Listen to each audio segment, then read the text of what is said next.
Okay, welcome everyone. My name is Victoria Tippins and I am a birth educator, and I've been attending births for 15 years, and I created the Peaceful Birth Method, which is a 5-step process to help parents feel confident and prepared for birth. One of the steps that we're going to focus on in that 5-step process is specifically pushing and reducing your risk for tears. So I'm going to give you just a little introduction on what tearing is, the implications of tearing, what we can do to prevent it, and kind of go deep into those 5 different steps to help you reduce your risk to the best of my ability within an hour. So I'll give you some tips for each one of those steps. Maybe just to begin, I'll offer a little bit of information around what is tearing, why does tearing happen, and why does it happen at the rate that it does? Because tearing is very, very common. Unfortunately, in the US, 67% of moms tear when they're giving birth, which means 33% of parents do not tear when they're giving birth, which is insane. And you would think that nature works a little bit better, but the reason why so many people tear when they're giving birth does not have anything to do with our bodies, and it has everything to do with a evidence practice gap and a system that does not in any way support people in protecting their perineum, because 95% of moms in the United States give birth on their back, which is the worst position to give birth in and absolutely will increase your risk for tearing. In addition, directed pushing, where we are telling the parent to hold their breath and bear down and push to the count of 10 as hard as they can with every contraction. And we start pushing as soon as the mom is 10 centimeters dilated. That is also going to increase your risk for tearing. Provider hands-on, when the provider is touching your body and your baby, when your baby is coming out, that will increase the risk for tearing as well. So why do we do that? There's this idea that it's easier for the provider if you're on your back and they can touch you and manage everything. I don't see how that's easier for a provider if it increases your risk for tearing, because then they have to sew you up and makes more work for them. You would think that providers would want to do everything they can to support you in reducing that risk. Many providers out there that really do everything they can to support their patients. But there are other providers that are just used to doing things a certain way. We have research that shows that obstetricians today are very limited. They're very limited in their ability to support delivering in upright positions and to protect the perineum that way, because they learned how to deliver babies with the mom on their back. So they don't even know, some providers, how to support you. I have a mama in my coaching program. I'm supporting her in creating a plan for how to have an upright birth with a provider who really wants her to be on her back. And she had a conversation with her provider and she said, "Don't want to be on my back. I want to be upright. Are you experienced when supporting babies coming out in other positions than being on their back?" And he said, "Yeah, I've done some side lying before." She was like, "Okay, cool. I want to be upright. Can I be upright during delivery? Are you experienced with that?" And he said, "I'm really uncomfortable with that. I don't know how to help your baby come out in a upright position, in hands and knees. I don't even know how that would work." And he said, "Could you send me some videos?" Because she was like, "You're going to have to be comfortable with that. I'm going to be in hands and knees." And he was like, "Okay, can you send me some videos?" And she was like, "You want me to send you videos on how the baby comes out in a hands and knees position so you can show you what that looks like?" He was like, "Yes, I don't know what that looks like." And you call yourself an expert and an obstetrician, an expert on birth, and you don't know how to deliver a baby in a hands and knees position. Unfortunately, that is just the reality of today. All around the world, providers are more limited. The evidence practice gap means that it takes 10 or 20 years or sometimes more for current research and evidence to make its way into policy and practice. So what that means is that everyone was trained so that you birth on your back, and then new research comes out that says actually birthing in an upright position protects the perineum. We should have people doing that more. And then it just takes some time for people to start to implement what new research and evidence has to say. And every single provider is so different. And so what is tearing? Tearing is when the perineal tissue has a tear or a separation. A lot of people think that perineal tearing is just your perineum, right? It's just down below where the vagina opens, and that part is what is going to tear. And perineal tears actually have a little like vulva, like prop I can show you. So the perineum is basically like this gathering of tissue right at the very base of the vagina. But other places that can tear are upwards. You can tear up towards the labia. The labia can tear a little bit.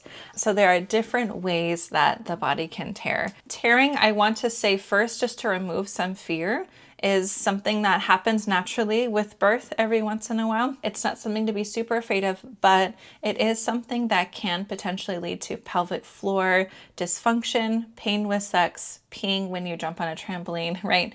It can make recovery more painful. It can make recovery more expensive. I think a lot of people aren't willing to invest anything in preparing for their birth, but then they don't realize that investing a little bit of time and energy and money saves them time, energy, and money after they have their baby, because pelvic floor therapy can be $100 to $300 a session. Even if you have insurance, it could be 50 to 75 copays. And if you need to do 4 or 5 sessions, like that can really add up. So sometimes if we invest time and effort and even a little bit of money into preparing for birth beforehand, we can really reduce the risk of tearing. Tearing is rated on a scale from 1st degree to 4th degree. So 1st degree tears are just a tear to the skin. It's like kind of a little nick, typically does not require any stitches at all. The vagina and the perineum and the labia, that whole area has a lot of access to blood. And so it heals and repairs very, very well. Your body was designed to expand to the point where a baby can come through and to be able to recover and come back. And sometimes when we expand, we can have a little bit of tearing. There are so many ways to prevent it. And if it happens, your body can heal it most of the time on its own. Even a 2nd degree tear, which goes a little deeper into the muscle. If you're willing to stay in bed for a couple weeks and keep your legs together and not like be running around doing a bunch of stuff super quick after you have your baby, you can decline stitches. I'm not telling you to decline stitches. I'm just saying like it is an option. That's how well the body can heal. Every once in a while though, we do get a tear that we really do need to repair with stitches. If they do repair you, they'll give you an injection of lidocaine typically. You'll feel a poke and a burn, but after that, that will numb the area. They can also give you a numbing topical spray first before they do that, and then they would suture the tear. A 3rd and 4th degree tear are very, very rare, and those just go deeper into the muscle.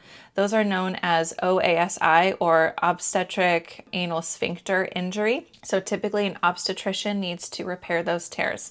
So if you're having a home birth or a birth center birth with a midwife and you get a 3rd or 4th degree tear, that is one reason why you might have to transfer to the hospital after you have your baby to get obstetrician to repair that tear. And I will say that I never saw a 3rd or 4th degree tear. As a student midwife, I've been attending births for 15 years. As a doula, a student midwife, like 4 or 5. I took like kind of a year break in those 5. It's been 5 years. Wow, yeah, but I took like a year break here and there to have my 2 boys, so I haven't been doing it consistently. But I did consistently for almost 3 years, and during that time, I never ever saw a 3rd or 4th degree tear, because in the midwifery model of care, those severe tears are less likely. And the reason why those severe tears are less likely is because midwives are not typically routinely doing directed pushing. They let people birth and labor in the water, where that warmth is supporting the perineum. There's more of a hands-off emphasis, more of an emphasis on listening to your body. And also, unless your midwife is in the hospital, if you're doing an out-of-hospital birth, midwives don't offer like out-of-hospital epidurals. And epidurals do come with an increased risk for tearing. But if you're wanting an epidural, you absolutely can have one and still avoid tearing. It's just important that you really understand how to push with an epidural in a way that is going to be protective and supportive to your perineum. Because if we're following along the whole, like, lying on your back, legs stretched back as far as we can, we'll hold our breath and push down as hard as we can, epidural or not, all of that is antithetical to what best protects your perineum. When we are lying flat on our back with our legs held back so far like that, what's happening is that we're creating more tension in the pelvic floor and in the perineum. So if you can imagine, on the back of your legs, it's called the posterior chain of muscles. So there are all these muscles that stretch all the way back from the back of your legs all the way to the perineum. And when we hike our legs really far back, what we're doing is we're putting a lot of pressure and adding tension to the perineal tissue. So the perineal tissue is now suddenly like this, it has tension. And then when the baby's head is coming down and it starts to put pressure, what that's going to do is it's going to add more tension. So then we stretch even more. The perineum can only stretch so much, it can only tolerate so much tension before it finally tears. So to reduce tearing, we don't want to be like keeping our legs hiked all the way back like that. Instead, we want to bring our legs forward and let them just rest naturally open. So the perineum is more like this and less like this before the baby even meets the perineum with its head, if that kind of makes sense. So if we go into the birth space just like hoping for the best, I hope I don't tear, my provider knows I don't want to tear, and they're just going to do their routine things, because of the evidence practice gap, it's very likely that you will experience intervention, directed pushing, telling you to be on your back, pulling your legs back, holding your breath to the count of 10, provider hands on, all this stuff, stretching your vagina when the baby's coming out. None of that is going to do you any favors routinely. On a case-by-case basis, there are reasons why doing a little bit of directed pushing, doing a little bit of perineal massage during labor, being hands-on can be helpful. But routinely, what the research has found is that doing all of that intervening does not improve outcomes. Let's go into the 5-step process now. I think that's like pretty good intro on tearing. My name's Victoria. I have been supporting moms and helping them to feel confident and prepared for birth and reduce their risk for tearing. And throughout that time, when I was like kind of trying to figure out what is really going to help reduce tearing risk, I discovered some really specific tools that are the most effective, and that will in a second lead me into step 1 of my 5-step process for reducing tear risk.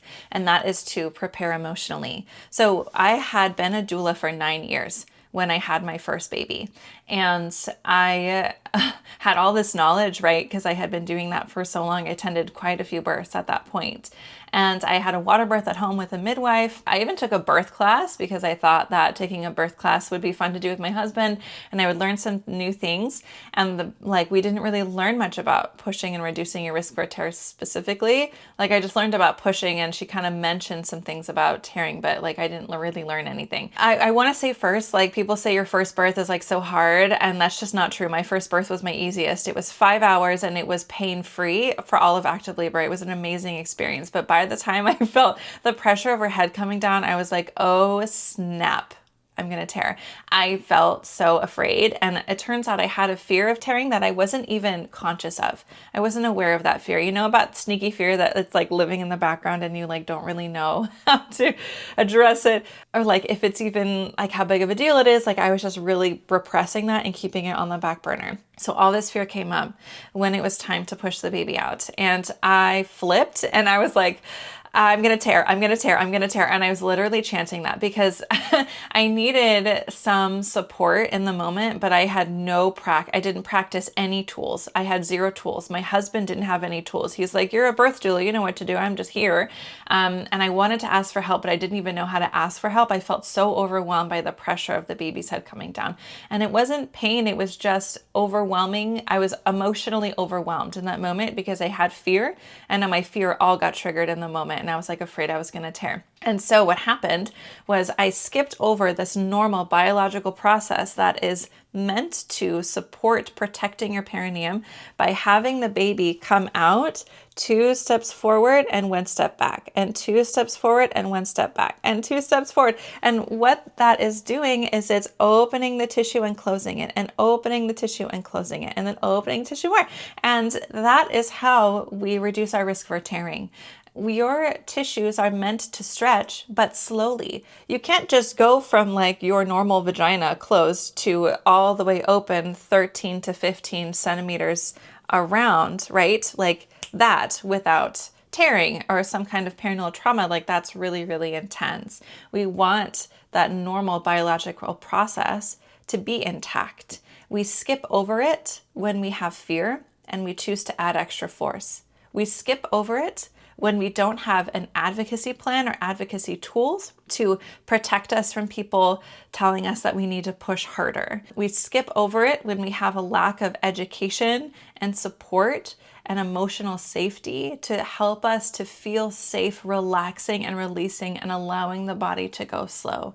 Birth is the test of ultimate surrender. Your body knows what to do. Your body knows how to bring your baby into the world without tearing. We just get in the way all the time because we want to intervene and mess with nature because we're afraid. And it's not your fault you're afraid. You've been told to be afraid your entire life. I don't care, like wherever in the world you are, everyone is impacted on some level by this like global fear of birth. And all of that can be traced back to the early 1900s when just a few horrible men decided that they were gonna like be the leaders, the fathers of gynecology. These horrible men that were like, we need to, birth is all fundamentally flawed and we need to intervene by cutting people and pulling the baby out with forceps and all this stuff. And the world was like, yes, we agree with you. And it's so sad, like looking back, you can see the history of like why everything has happened.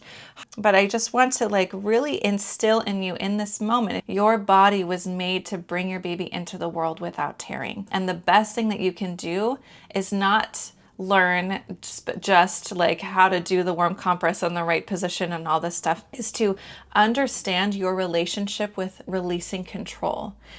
Build relationships with your fear. Get the support and the advocacy and the education. And I can help you with this in our free birth breakthrough session if you want, so that you can create a container that supports you in that moment in having an uninterrupted, normal physiologic delivery of your baby, where what is meant to happen, that 2 steps forward, 1 step back, slowly opening the perineal tissues, where that is left to be allowed to happen. And it's hard to not get in the way. It's hard to not control it, but it works better when we are fighting it less and controlling it less. And we need to feel emotionally prepared to be able to do that.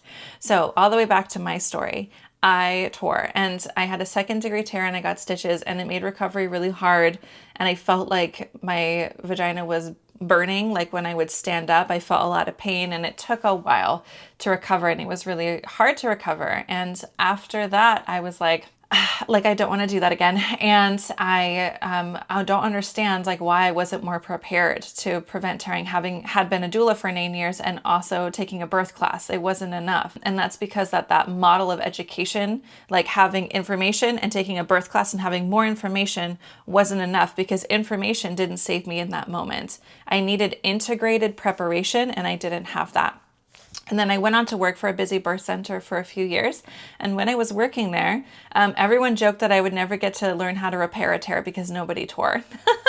And nobody was tearing because all these midwives were implementing evidence-based tools to help them really reduce their risk for tearing. I was teaching the birth classes and I was taking more of a personal spin, like teaching a lot more emotional preparation tools, telling moms to go home and practice different emotional preparation things. So the moms were getting a philosophy of their birth education that was really inviting them to consider the emotional preparation and giving them practical tools to try at home, in addition to these midwives really helping them using all these different evidence-based tools to reduce their risk. And people did tear, but probably honestly like 90% did not tear. It was amazing. When I got pregnant with my second, I paused the midwifery. To be pregnant, it's hard to be going to births when you're pregnant. And I was like, I'm not going to tear again. Like I really need to not tear this time. How am I going to prevent that? So basically what I did is I combined all the evidence-based tools that I learned from my midwifery training, and I combined that with emotional preparation tools that I had just created myself with my husband, trying to figure out like what is going to be the thing that will help me to feel safe, because I know that that was my problem. I didn't feel safe. I had fear. And in that moment, I forgot all my knowledge. I had all this knowledge. I knew I was supposed to go slow, but it didn't matter. Like in that moment, it didn't matter. I was like, I want to get this baby out. And so I was like, let's create a plan to address me with my thinking brain turning off, forgetting everything. How am I going to remember to go slow? And so I realized that like, if your thinking brain turns off, what still exists within you? Whatever you've integrated in your body, what lives in your body, that is what exists in that moment. That is what's going to help you remember. And so I practice, we integrate through practice. I practice building positive associations to the feeling of pressure. I practice overcoming my fear. I practiced with my husband given different specific affirmations to help me to respond to those. Like I built association to them to help me to relax my pelvic floor. When I would hear them, I built a relationship with my pelvic floor. This was like way more somatic. I took a somatic approach instead of an like information approach, a somatic approach. When I felt the pressure of my baby's head coming down, and not only did I not tear, I didn't have any pain. I just felt pressure. It was very, very cool. It was just pressure. And pressure in the absence of fear is just pressure. So it didn't hurt. It didn't feel scary. It didn't burn. It was actually one of the coolest experiences of my life. And if you look at my Instagram page, it's Peaceful Birth Method on Instagram. My video is pinned, my birth video. And I was just like, I was in the tub and I was like, he's crowning. He's coming out. Get in and catch the baby. I was just talking as the baby was coming out because I felt so calm and I was in such a state of like just presence with my body. And it was a very, very cool experience. And I didn't tear with my third either. What I'm going to teach you today is a quick overview of these 5 steps. As much time as we have, I'm going to go over each one. And like I said before, I could spend 2 hours on each one of these steps. So I'm just going to give you all the best information that I can. So number 1 is emotional preparation. So I just gave you an introduction to that. Emotional preparation means that we are creating some kind of a pathway to help us to feel safe in the presence of all that pressure of baby's head coming down. So you could do this through visualization. You could do this through affirmation. You could do this through hearing or writing, different kinds of affirmations. Basically, what you want to do is practice in an ongoing way, associating either the visualization of your baby's head coming down. Just imagine this. Imagine your baby is crowning. Also, write an affirmation. Listen to my birth affirmation track. It's on my podcast, the Peaceful Birth Podcast. You can scroll down a bit, you'll find it. Listen to a birth affirmation track. Listen to something, write something down, visualize. And then when you're doing that, feel in your body the feeling of, my vagina is so stretchy.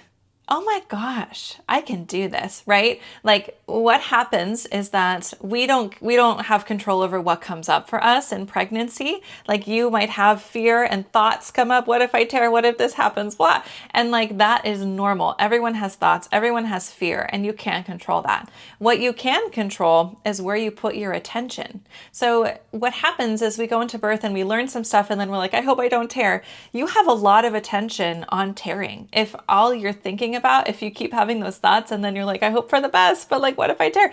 Your attention is on tearing. Where do we go when we have attention, somewhere? We go towards that thing. It's so interesting. I've seen this so many times. If we have a lot of attention, even if we don't even know we have attention on something, we're more likely to go towards that thing. So what I invite you to do is just explore putting some of your attention on what it is that you want for your pushing experience. How do you want to feel? When you start to put attention on what you want, you begin an upward spiral of positivity. Because if you have a little attention on what you want every day, you're going to start to believe that what you want is possible. If you believe that what you want is possible, you're going to start to begin building confidence. You are literally changing your beliefs and you're changing where you're putting your attention. And you're building confidence. And if you do that, by the time you go into labor and you are pushing your baby out, it's possible that the path to just going right back into what you've been practicing, relaxed in the body, like, oh, I can do this without tearing. My body was made to do this. I believe in myself. I believe I can push without tearing. It's much more likely you're going to feel that way because you've practiced feeling that way. If you spend your whole pregnancy, like, I hope I don't tear. When that moment comes, you're going to be probably like me with my first and be like, oh no, what if I tear? Because that is what we have been associating that experience with. And that's what we believe. It's hard to know what your beliefs are because they can be so deep. But if you believe you can't birth your baby without tearing, it's probably going to be hard for you to actually birth your baby without tearing because you don't believe that's possible. And we can't like control that our society and our mother or whoever it was like made us believe that and like told us that, but we can work to change our beliefs. So the practice that I will give for all of you, this is general. Typically I would do something much more personalized with someone in my coaching program that is more connected with them. But in general, find the feeling of what you want to experience for the feeling of pressure building for your baby coming out. If it's peace, relaxation, confidence, I want you to somatically come into your body and feel that in your body. So take some time every day before you get up in the morning, before you go to bed, once a day, take 5 minutes or less, take a few deep breaths and just imagine your baby coming through so easily. Imagine your vulva and perineal tissues stretching so easily with no pain, just feeling all that pressure, and tell yourself like, wow, my body is so amazing. This is a beautiful experience. I love the feeling of pressure.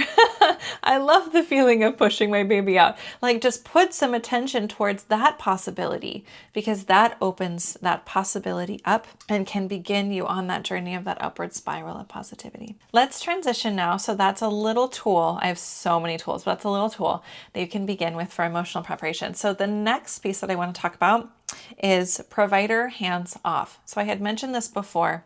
Provider hands off means that when your baby is coming out, your provider is touching your body and touching your baby. Provider hands off means that they are, I hope I said that right. Provider hands on, they're touching your body, touching your baby.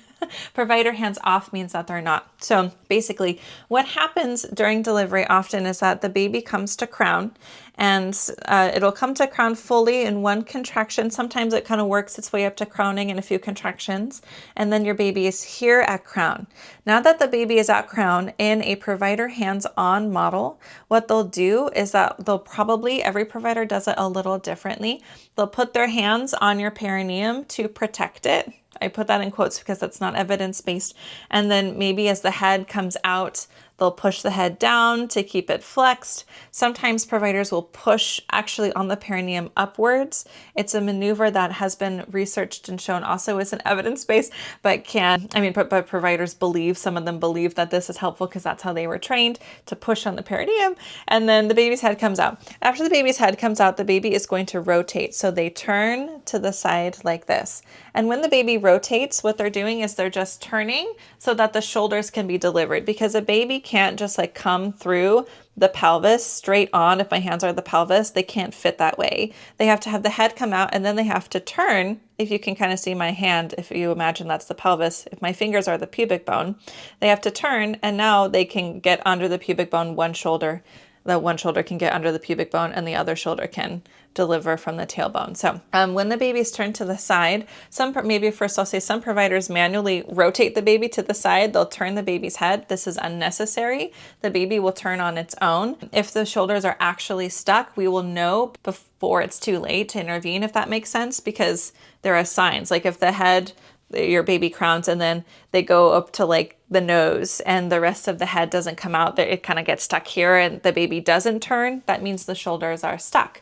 And we can identify that right away and then we can help get the baby out. But if the baby comes out and then they turn, the shoulders aren't stuck. So everything's fine. We can let biology continue to do the thing it's meant to do if there are no concerns with baby's heart rate or anything like that. So the shoulders turn, and then in a hands-on model, provider would take their hands and put their hands on the baby's head. And then with their hands on the baby's head, they're just going to pull down. And this pull down, it's called gentle downward traction. They're pushing down to get that top shoulder to clear from the pubic bone. So they push down and then they also pull up. And sometimes they'll kind of do like a little down, up motion.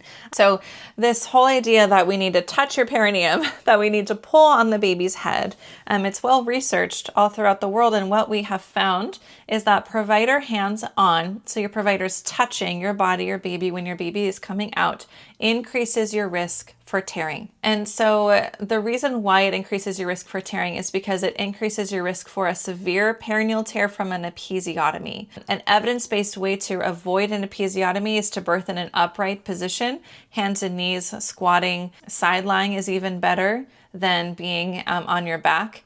standing, sitting on you can sit on a birth stool. Those positions all decrease your risk for episiotomy. If your provider has access to your perineum, they're more likely to give you an episiotomy. And if you get an episiotomy, you are 22 times more likely to have a severe perineal tear, which means you tear on top of the episiotomy. And like I mentioned before, the episiotomy evidence-based rate is 1%. So we really want to do everything we can to reduce the risk of you getting an episiotomy. It is so rare that is actually a needed thing. So it's like if I was giving someone more personal support, if they said my provider has a high episiotomy rate, I would say like, okay, then it would probably be ideal to try to birth upright and choose provider hands off if that's what you want to do to reduce your episiotomy rate.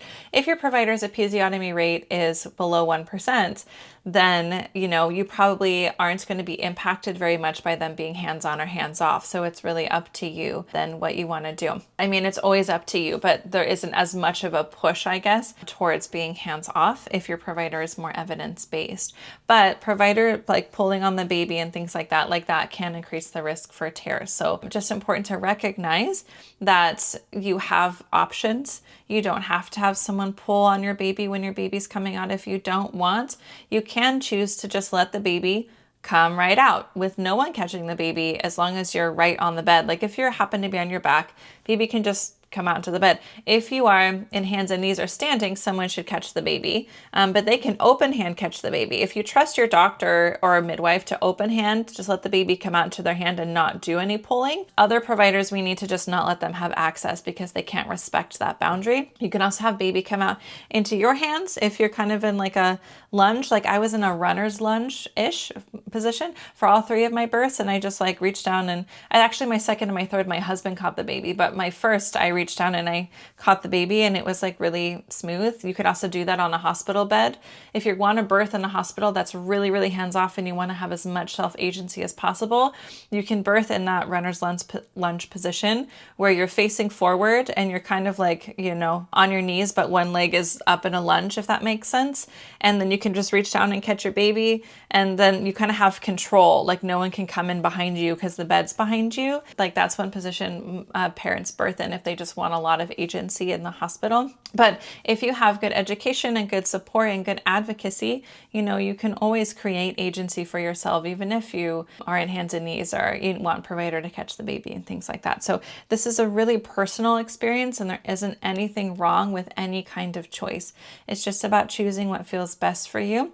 But we want to make our choices known to our support team and our provider and use language in our birth plans that really protect what it is that you want.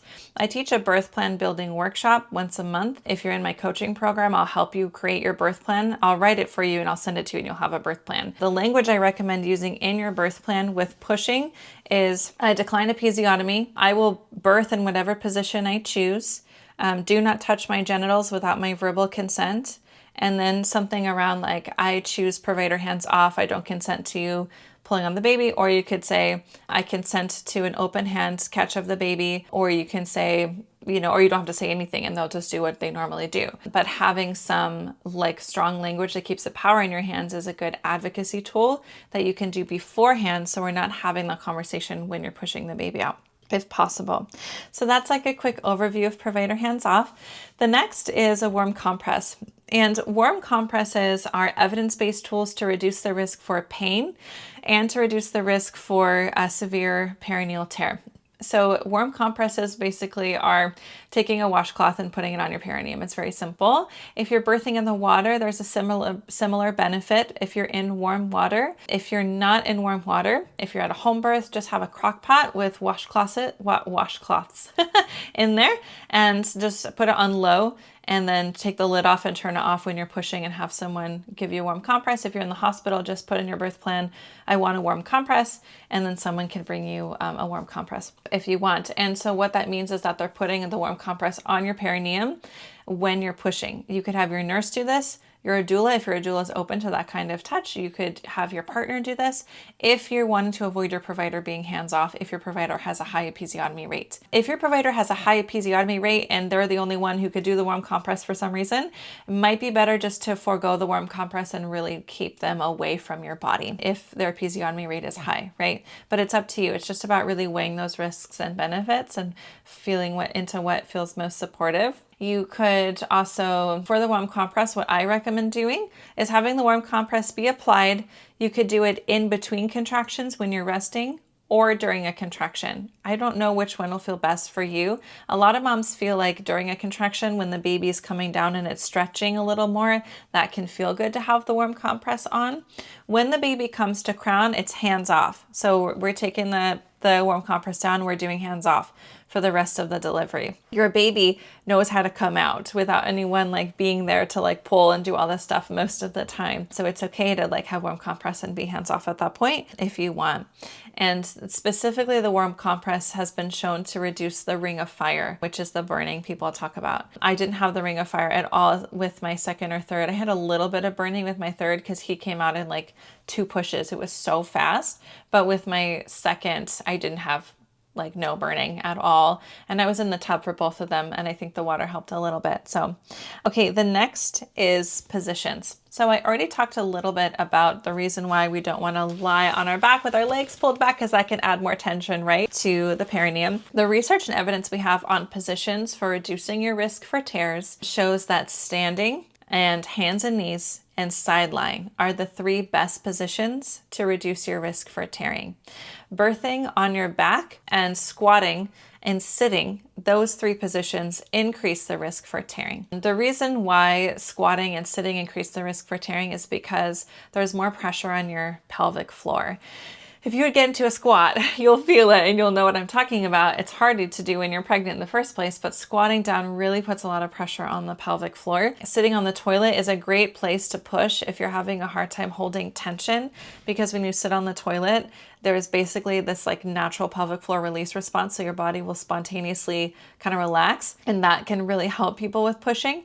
If you are pushing on the toilet and you feel like your baby's about to come out, just stand up and someone can deliver your baby that way, or like catch your baby, you know? And also if you stand up, then you'll like not have that pressure on your pelvic floor right when the baby's exiting your body. So that's a really good approach for sitting pushing.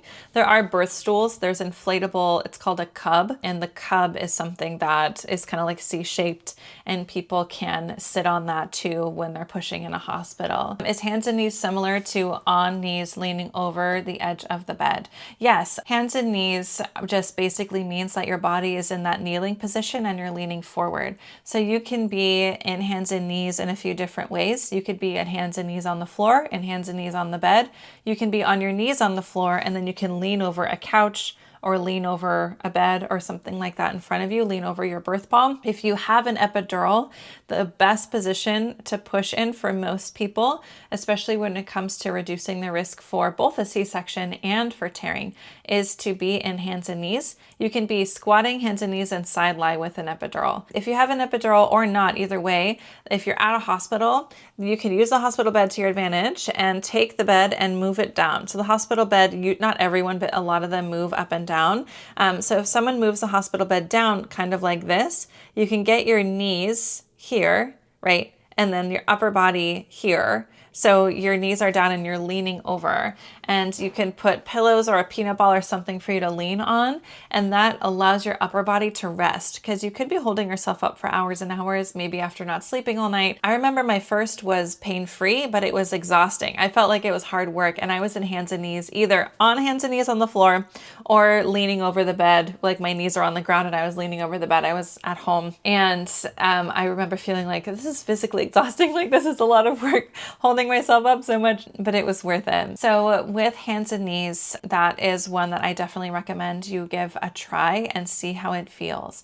What I love about hands and knees so much for pushing is that if you have been pushing in hands and knees for a little bit, there was a mama who I just supported in my coaching program. She had her baby a few weeks ago and she had a really great birth, but she pushed for quite a long time. And we were talking about it later and like, why were you pushing for so long? And realized that she just really was like unwilling to move. She was in this just hands and knees position leaning over the tub, and she still had like this super incredible, smooth, pretty fast birth too for her first baby. But she had this long pushing phase, and we realized it's because her pelvis was just chilling in this same position like this the whole time, because she wasn't like moving at all. But if we move, throughout pushing, we can open the pelvis in different areas and support the baby and having more space in this area and this area to help them kind of like wiggle their way through the pelvis. So if you are pushing in hands and knees, you could just, with an epidural or without an epidural, have someone take a leg with an epidural. If not, you could lift your own leg, lift a leg up, and now you're in a lunge. And I have a video for this, and I'm creating videos now for the people in my coaching program of exactly what to do if you have a long pushing phase, exactly what to do if they say your baby is up high, exactly what to do if they say your baby is asynclitic, tilted to the side.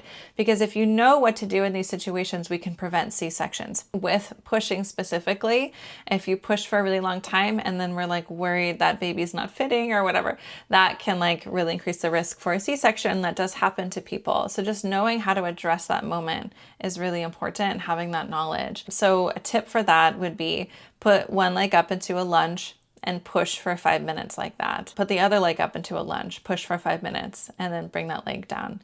You could also do internal rotation where you point your knees towards each other.